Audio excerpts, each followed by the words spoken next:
the grind, the grit, and the glory. This is mud racing. And on this hallowed territory, those who get their kicks slipping through the slop will battle for the title of fastest of the fast. Up next, unpredictable power will reign supreme over hills through the holes.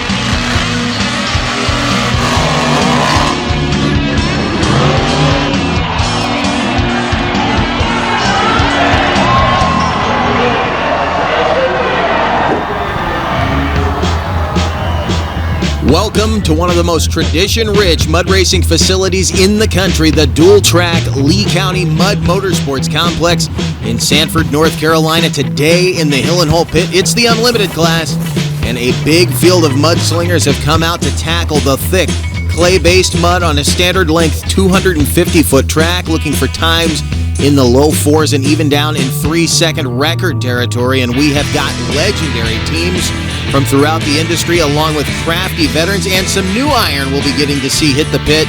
And they'll be doing so mostly with the cut super swappers as the D.O.T tires have come off and the valves on the bottles in the back are being opened up. Much of this class is nitrous fed, and it's looking to be some super fast racing under the sun. Now, not every team has come into this day of action in one piece, as the D.O.T class took its toll on one of the top names in the sport, that being the Newsome family, who found themselves driving around local parts stores and junkyards looking for drivetrain parts after last night's destructive launch. This was in the 38 and up class. Joel Newsome.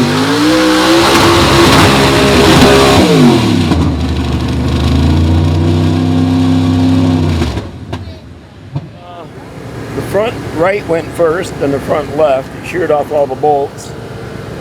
And when that went, all the power went to the rear end, and it took out both U-joints. The yoke that normally would go on here, they destroyed where the snap rings go. It all blew out. So if they can find a new yoke, we'll replace it. If not, we're going to weld it.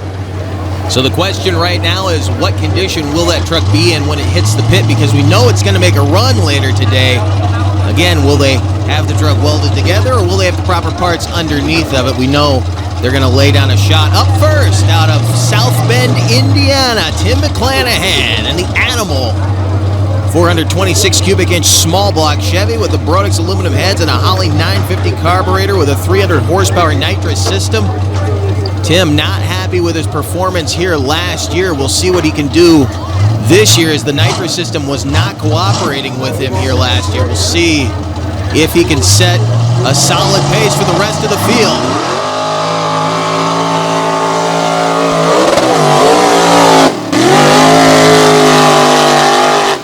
Hopping through the pit, Tim McClanahan and the Animal laying down a shot at a 6.714 to set the pace. Nothing to be ashamed of there. We'll see if he comes back in session 2 to try to speed things up. The pit is definitely thick today, though. Tim looks happy with the run. We'll take another look at it and watch him come off the line, digging into the North Carolina clay and then planting the horsepower into the mud. The first hill, he got some big hang time, blasting into the second hole. Getting a little out of shape there in the third leg as he got over near the left side bank. Slowed him down just a little bit. You can see he's already rutted this pit out quite a bit, as one of the legendary families of mud racing pulls up to the line. DJ Curley, third generation driver in Snoot out of Lexington, North Carolina. One of 2 orange and white Mo Power vehicles this family has brought with them this weekend.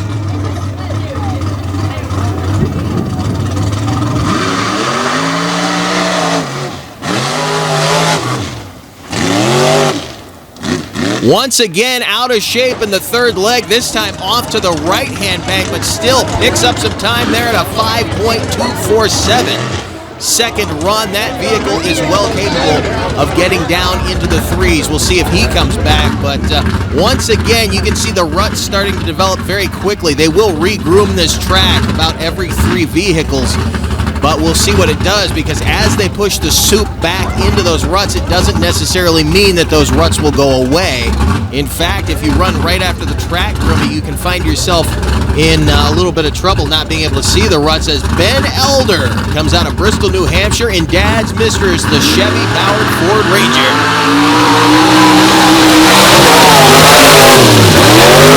Taking a wild ride. He actually hit the clocks at the end of the run, but he still tripped them with the front tires of 4.828 to take the number one spot. So each run has gotten faster.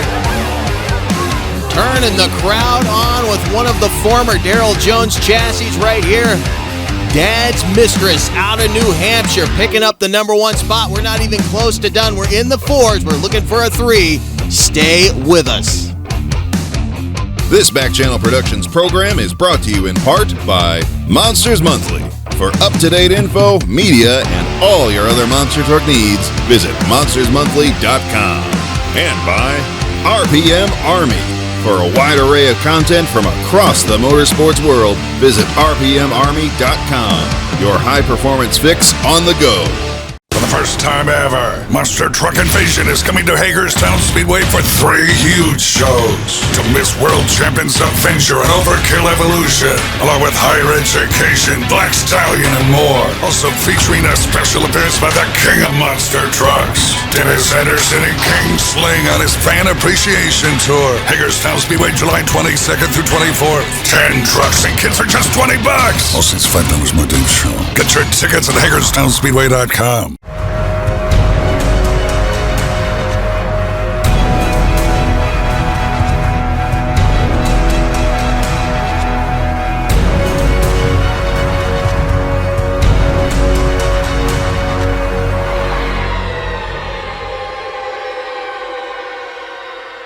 This Back Channel Productions program is brought to you in part by Crush This.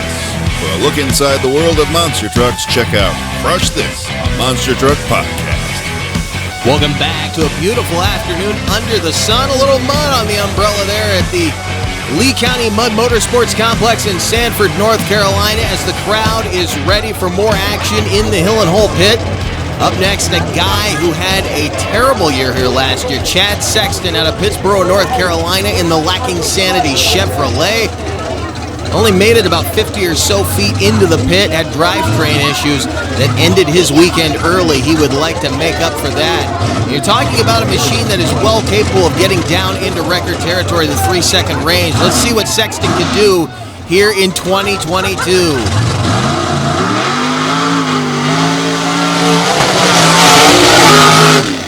I'd say he more than made up for last year. That had to be fast time as he flew the third hole. Look at that, a 4.133 second run with the black Chevy out of the Tar Heel State. Let's watch it again. Good starting line launch. Watch him keep the front end up, Lance. Flat right there, and then nose high just a little bit, but he almost cleared. The third hole, landed perfectly down near the finish line and tripped the clocks at a 4.13. Chad Sexton looking good in the Lacking Sanity Chevrolet. Going to make it tough on everyone behind him, including this guy, the man who took it all here last year, Bill Owen out of Hamilton, Michigan, in the Ford-powered rear-engine rail called Unfiltered. Sure, he would love to knock Chad down here, as there is some definite hang time in the track this weekend. I've never seen a rail fly like that, but we'll see what Bill can do. Well, we're not going to see what Bill can do right now, as something just went away on that Ford motor.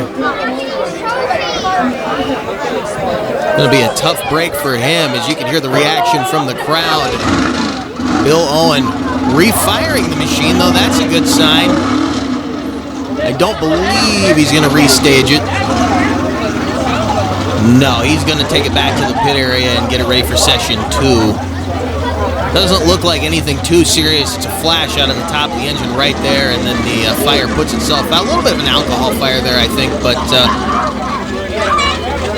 again, nothing too serious. As another guy who's capable of getting into the record territory, Trey Gagino. Out of Newport, North Carolina, the 94 Wrangler called No Problem 3. One of the fastest in this and the D.O.T. class. Second generation driver. Ready to go.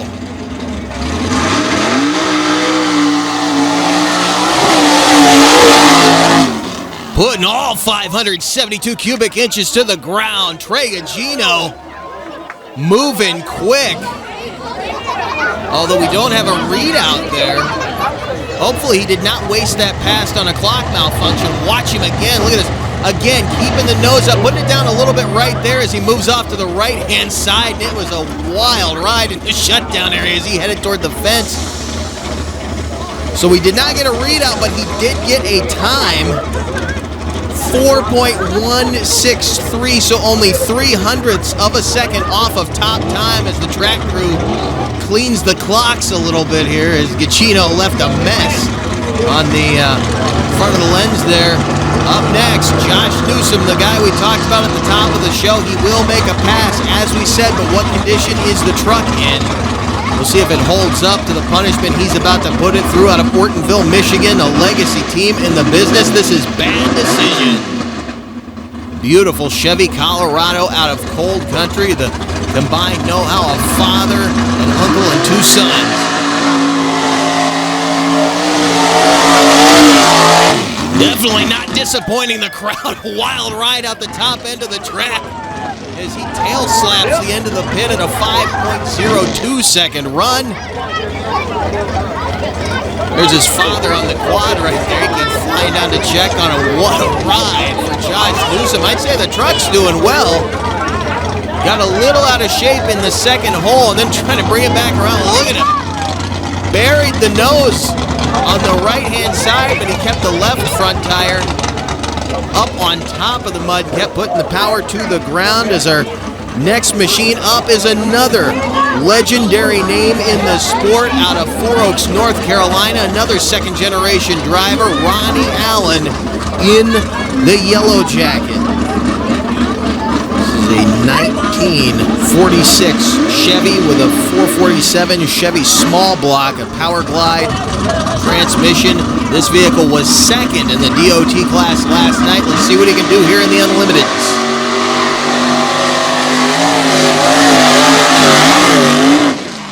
Well, he was bouncing around in that pit, using up all the shutdown area to 4.699, so a little off the pace, but not a bad run considering I believe he got caught up in a couple of ruts at about half track and threw him off to the left-hand side of the pit. We'll watch it again here as Ronnie Allen puts the horsepower to the ground. He straddles the ruts through the first leg, and that helped him out tremendously, but right here, I believe he caught a rut coming over the second hill into the third hole, and hurt his time a little bit. As you can see, that pit is definitely starting to take on a life all its own in spite of the grooming. Up next, second generation of the Curley family out of Lexington, North Carolina. This is Rowdy Snoop, Hemi-powered Dodge Dakota, not the only 3-second truck they have. Obviously, you saw the other one earlier. This machine, though, should be able to get the job done here this afternoon as their father has been in record-setting territory before. Let's see what Denny can do.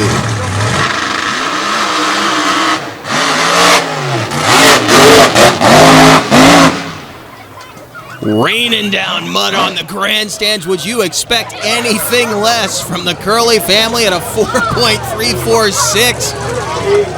Throwing some slop up here on the fans in the seats. They don't care. It's better than the front row seat at SeaWorld. Watch him again as the horns of the monster blow high, putting the horsepower to the track. That's sort of a textbook ride for that team. Though I know he would have liked a faster run. He'll come back in session 2 and try to put a little more power into it. If the pit will hold it, though, it is starting to thicken up. And I believe the starting line might be going away as our next machine rolls out. There's been some chatter about this truck as a lot of people are looking at it thinking it doesn't have a shot. I have to believe that this thing is going to be a sleeper in the field. I walked around it earlier today, and Definitely the equipment to get the job done. This is a true blue mud racing vehicle. Robert Gallagher out of Slippery Rock, Pennsylvania, also has a fast track vehicle called the Black Mamba that we saw here last year. Takes some wild rides, and again, as he stages the square body with the 632 cubic inch big block Chevrolet engine in the front into the pit, you can see how chewed up and thick that starting line area has gotten.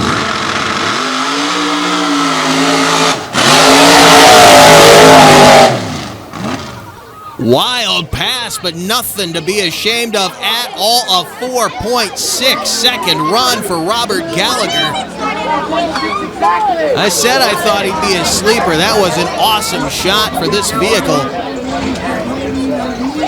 18 inches of suspension travel in this one, and it looks like it worked for him. Watch, the front end actually stays in contact with the mud through most of the run, even though the rear end was up in the air, and he was actually able to keep the front end pulling him out straight, and it looks like that worked for him. I'm not sure if he'll come back for session 2 or not, but he laid down a shot as that man right there, another legend in this business. That's Larry Corbiel out of Constantine, Michigan, staging up his daughter Nora Corbiel.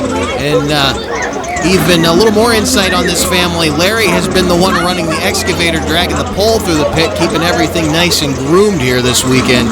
So we'll see what this team has for the pit. No bias, though, as they're running in the middle of the field. So she's actually running on the starting line that's tougher to get a launch on right here, but she has a tendency to get wild, so cross your fingers that this truck stays upright on its way to the finish line. Nora Corbiel out of Cold Country.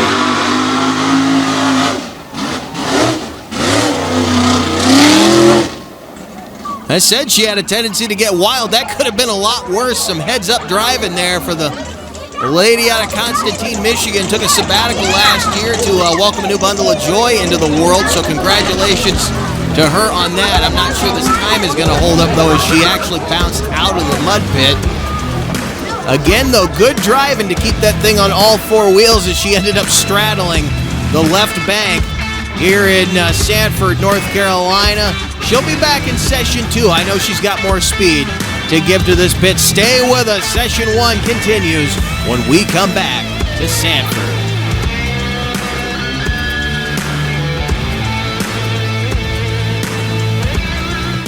Hey, welcome to Wild Man Adventures.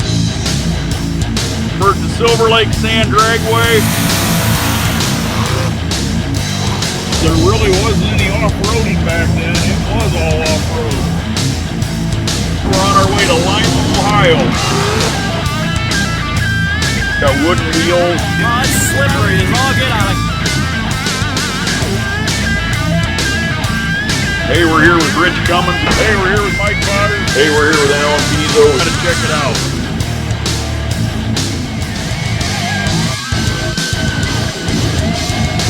This week we're gonna go down memory lane.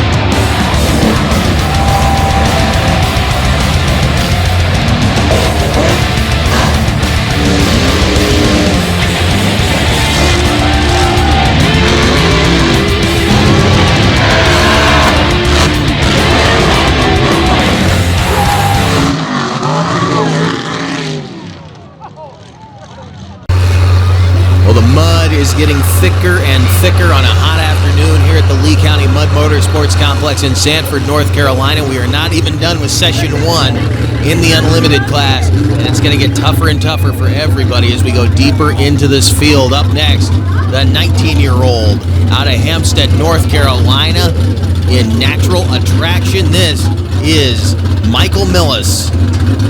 89 Chevy S10 on a 1975 K5 Blazer chassis. Take a look real quick at the times as we continue on with session 1. Chad Sexton on top at that 4.133. And of course, Trey Gugino only 0.03 of a second off of that pace. We'll see if those two guys come back and have something for each other in session 2. Denny Curley, Robert Gallagher, and Ronnie Allen rounding out the field right now in the top 5. Let's see what Millis has with the Leaf Sprung Chevy S10.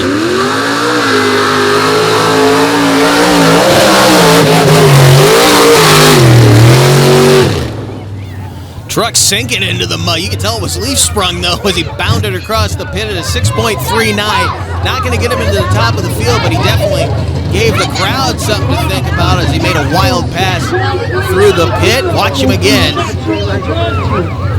The hookup just is not there on the starting line anymore as it's really thickening up. There is a lot of slime up there in the staging area right now, and as you get further into the pit, the thicker mud does not necessarily mean you're going to stay up on top of it. And when you get down into it, it's harder and harder to get traction. It's actually digging the base up off the bottom and mixing it into the pit. And if you look on the side of these trucks as they leave the track, you can see how quickly the mud is drying on the body panels. It's an indication that this pit is actually going to get slower as we get into the afternoon. Up next, though, Billy Stevens out of Sanford, North Carolina. You talk about a guy who has something to make up to the fans here last year. He blew the top off of this thing in the pit here. Spent a lot of money. Didn't even get down the track.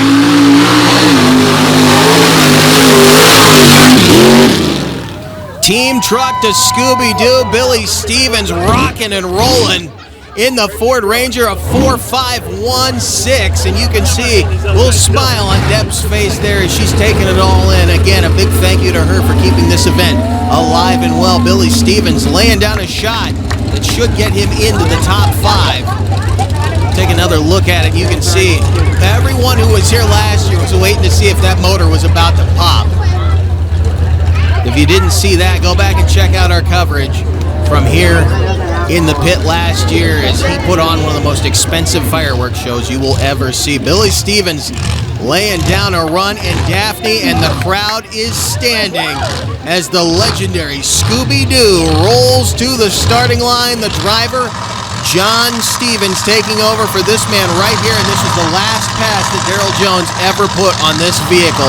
Take a look.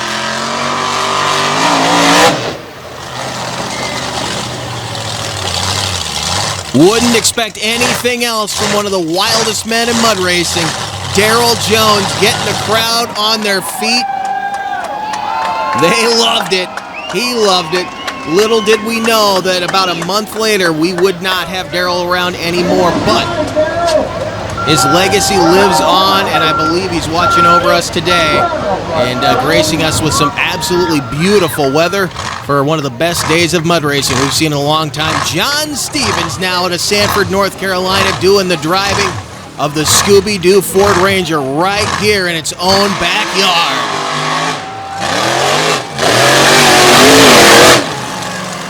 Trying to take him over toward the guardrail. Almost had a repeat of the last run this truck had on the track, a 5.14. Not going to get in the number 1 spot, but he put on a show, and that's about all you can ask for from Scooby-Doo. Didn't get in the number 1 spot last year. In fact, never put down a time, so he got a time here this year. Again, though, pulling him off to the right-hand side. He got in those ruts immediately, fought his way through them. Some heads-up driving there for John Stevens right here in Sanford. Raining down mud on the crowd today. As you can see, some brighter fans brought some umbrellas. Well, I'm not going to say anything about the people who didn't. As fans of all ages enjoying the action here in Sanford, North Carolina. Up next, another one of the wild men and the last guy to ever race Darryl Jones, and no, it was not in the mud pit. Take a look at this. Neither one of them got a session 1 time here last year after the wild action, so they lined up on the fast track, toe-to-toe, literally, and went for time here.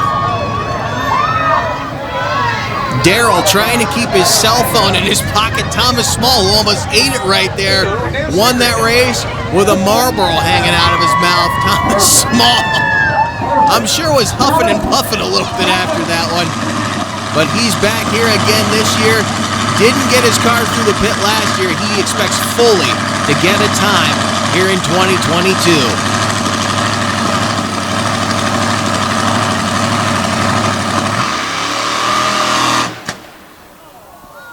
And it's not going to happen. Thomas Small, you see him throw the arms up. I don't think he can see anything right now as the visor is completely covered. We'll watch that one again. And I'll tell you, one of these years he's going to get that car through this pit. And it's going to be in the record books as the #1 wildest pass this crowd has ever seen. Look at this. He's hopping out. The announcer is giving him the go-ahead. The clock is still running, by the way. He's got a much longer way to go than he did last year. Last year, the car stopped in the last hole. This year, didn't even make it over the first hill. You can see how shallow it gets up on top of those knolls. It's small. Takes a spill into the pit now. Trying anything to get himself to the clock.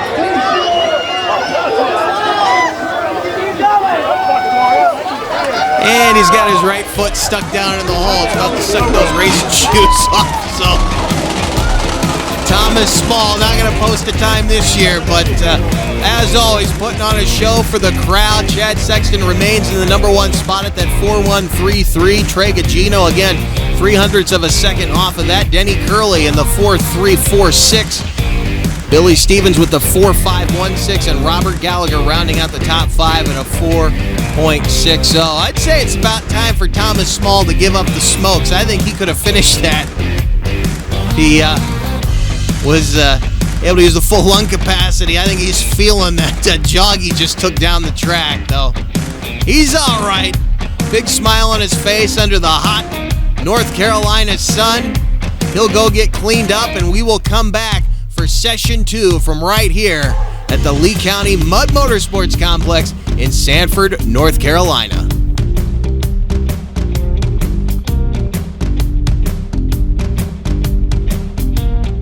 Listen up. It doesn't matter if you just watch your first show or you're a longtime fan of the sport and you want to know more about monster trucks. Well, tune into the Throttle Out Show on Monday and Thursday nights, live on our YouTube channel at 7:30 p.m. Central Time. You'll get the inside scoop and all the behind-the-scenes footage in monster trucks and soon-to-be all other motorsports. Life is better when your foot is to the floor. So remember, when in doubt, throttle out.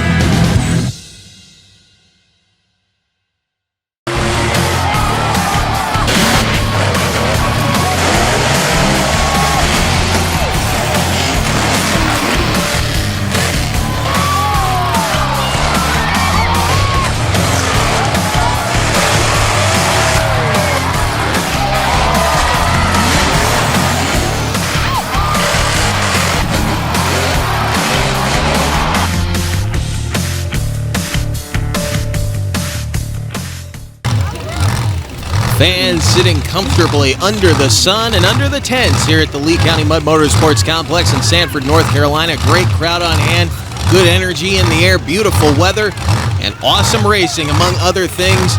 First up in Session 2 is going to be John Stevens and Scooby-Doo out of Sanford, North Carolina. See what he has here for his second pass. Didn't quite get the run he was hoping for in Session 1. Came up a little bit short as they're all shooting for Chad Sexton's time of a 4.133.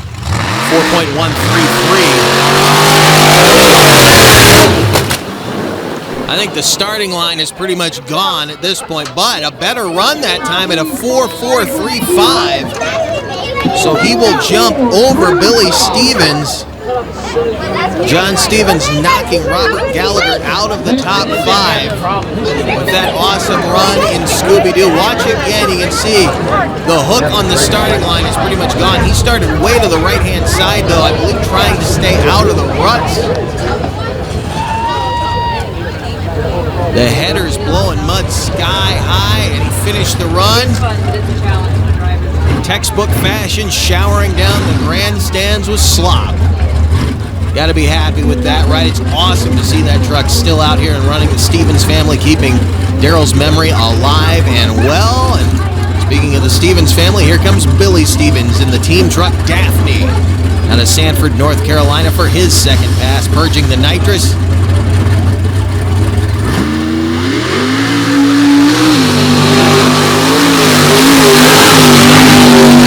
600 plus cubic inches going to work as he uses up the shutdown area to 4.664, so he's not going to better his own time, and that will leave him in the number 5 spot right now at a 4.516 second time from his first session run again, with the starting lines going away, and he actually crossed up the ruts there on the starting line. That may have hurt his time just a little bit.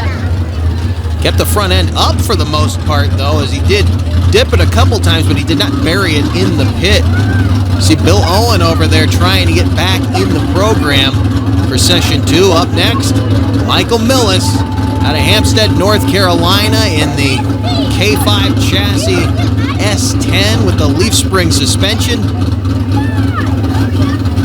See what the Tar Heel bow tie has for Session 2. Gives a thumbs up and the green.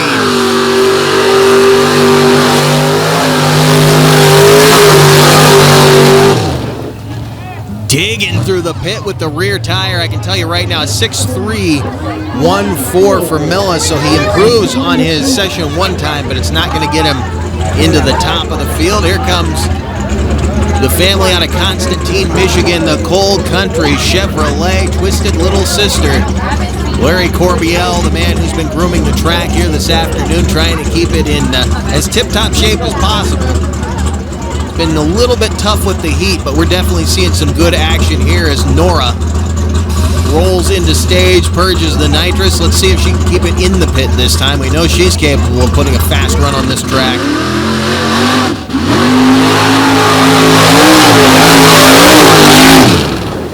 They're all trying to stay to the right-hand side. It looks like that's where the speed's going to be, a 5.158 for Nora Corbiel. Still not going to get her into the top 5, but nothing to be ashamed of there, especially considering the run she laid down in Session 1. As our next vehicle up is going to be an interesting one. This, for those familiar with the history of mud racing, might recognize this machine as the old Risky Business Jeep that ran on the Camel Mud and Monster series back in 1991 and 1990 as well. And one of the many vehicles out of the New England area that made a big impression on that era of mud racing. It's great to see it still out here now, powered by a Junkyard 6.0 out of a Cadillac Escalade, turbocharged, ready to go down the track. He's been having trouble with it, though, this weekend. We'll see what he's got. You see the hand go up right there. He cannot get this thing down the track. It seems like it had the same problem on the fast track yesterday. If he can get the horsepower into this pit, he could be one of the fastest here today as the crowd takes a seat to watch him go. Mike Furland out of Norway, Maine. Can he get the job done?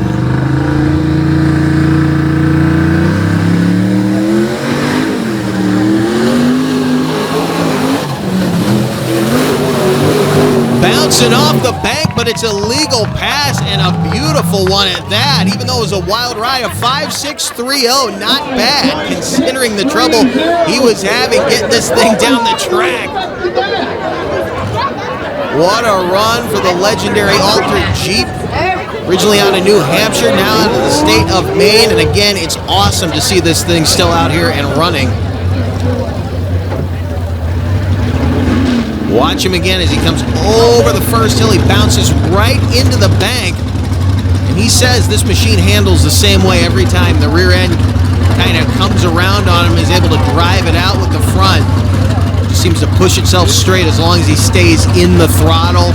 Our final competitor of the evening, Bill Owen, last year's champion here at the Fastest of the Fast, looking to take the memorial fastest of the fast victory away from Chad Sexton, who has continued to sit number 1 after his Session 1 pass. Let's see if Bill Owen can get down the track.